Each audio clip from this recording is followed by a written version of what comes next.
పిటిషన్ని high court కొట్టేసింది. సుప్రీంకోర్టుకు వెళ్తున్నా అక్కడ క్యాబెట్ పిటిషన్ దాఖలు చేసి కాచు కూర్చుంది ప్రభుత్వం. ఇటు విచారణకు రావాలంటూ ఈడీ మరో డేట్ కూడా అనౌన్స్ చేసింది.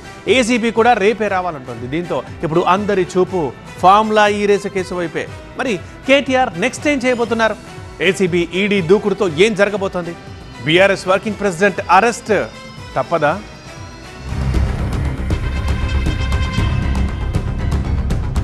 కేటీఆర్ చుట్టూ బిగుస్తున్న ఉచ్చు.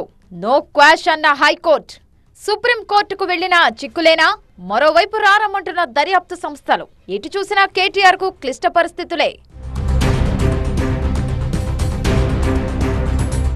కమ్ముకొస్తున్న ఈ race case BRS working president KTR ను ఎటూ కదలనివ్వకుండా చెక్ పెట్టేస్తోంది. ఒకవైపు నుంచి ఏసీబీ, మరోవైపు నుంచి ఈడీ తరుముకొస్తున్న వేళ కేటీఆర్ కి బిగ్ షాక్ ఇచ్చింది హైకోర్టు. కేసును క్వాష్ చేయాలన్న పిటిషన్ను కొట్టేసింది. అలాగే నాట్ టు అరెస్ట్ ఇవ్వాలని కేటీఆర్ లాయర్లు కోరగా ఇలాంటి పిటిషన్లలో అలా కుదరదని హైకోర్టు తేల్చేసింది. ఫార్ములా ఈ రేసులో ఎలాంటి నిధుల దుర్వినియోగం లేదని వాదించారు కేటీఆర్ తరపు లాయర్లు.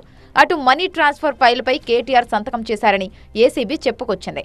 నిబంధనలకు విరుద్ధంగా చెల్లింపులు నేరపూరిత కుట్రేనని ఏసీపీ అడ్వకేట్లు కోర్టులో వాదనలు వినిపించారు. 409 సెక్షన్ వర్తించదని కేటీఆర్ తరపు లాయర్లు చేసిన వాదన సరికాదని ఏసీబీ న్యాయవాదులు కోర్టు దృష్టికి తీసుకువెళ్లారు. విచారణ సందర్భంగా ఏసీబీ వాదనల్ని కోర్టు సమర్థించింది. క్వాష్ పిటిషన్ను కొట్టేస్తూ నిర్ణయం తీసుకుంది. హైకోర్టులో అయిపోయింది. ఇక సుప్రీంకోర్టుకు వెళ్దామని డిసైడ్ అయ్యారు కేటీఆర్. తనపై ఏసీబీ నమోదు చేసిన కేసును కొట్టివేయాలని పిటిషన్ దాఖలు చేశారు కూడా. అయితే ఇక్కడ ఇంకో ట్విస్ట్ ఉంది.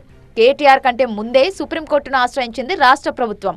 కేటీఆర్ సుప్రీంకోర్టును ఆశ్రయిస్తే తమ వాదనలు కూడా వినాలంటూ కేవియట్ పిటిషన్ దాఖలు చేయడం హాట్ టాపిక్ గా మారింది. ఇటు ఈడీ, ఏసీబీ కూడా తరుముకొస్తూనే ఉన్నాయి. గురువారం విచారణకు రావాలంటూ ఏసీబీ ఇప్పటికే నోటీసులిచ్చింది.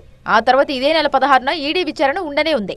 అయితే తాను ఎలాంటి విచారణకైనా సిద్ధమంటున్నారు కేటీఆర్. కాకపోతే న్యాయవాదుల సమక్షంలో విచారణ జరగాలంటున్నారు.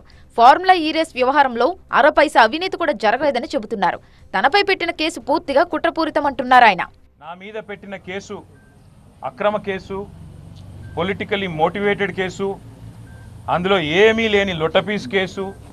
కానీ ఏదో ఒకటైనా సరే అతికిచ్చి, ఏదో ఒకటి చేసి బట్టగాల్చి మీదేసి ఏదో జరిగింది అని చూపెట్టే ప్రయత్నంలో పెడుతున్న కక్ష సాధింపు కేసు అని తెలిసినా చట్టాన్ని, రాజ్యాంగాన్ని గౌరవించే పౌరుడిగా నువ్వు అక్రమ కేసును నీ అధికారాన్ని అడ్డం పెట్టుకున్న నా మీద పెడితే, ఇష్టం వచ్చినట్టు బురద చల్లితే తప్పకుండా రాజ్యాంగపరంగా, న్యాయపరంగా నాకున్న ప్రతి హక్కును వినియోగించుకోవాల్సిన బాధ్యత నా మీద ఉంటుంది. మళ్ళా చెప్తా ఉన్నా, అరపైసా అవినీతి కూడా జరగలేదు, రూపాయి అవినీతి కూడా జరగలేదు. మీరు ఏ రకంగా వచ్చినా, ఏ విచారణకు రమ్మన్నా నేను వస్తాను. ఎల్లుండి అవుతాను. ఈడీ కూడా పిలిచింది 16 తారీఖు నాడు. తప్పకుండా వారి దగ్గర కూడా పోతాను. వారు కూడా ఏమడిగినా సమాధానం చెప్పడానికి నేను రెడీగా ఉన్నాను. మొత్తంగా ఎటు చూసినా కేటీఆర్ చుట్టూ ఉచ్చు బిగుస్తున్నట్లే కనిపిస్తోంది.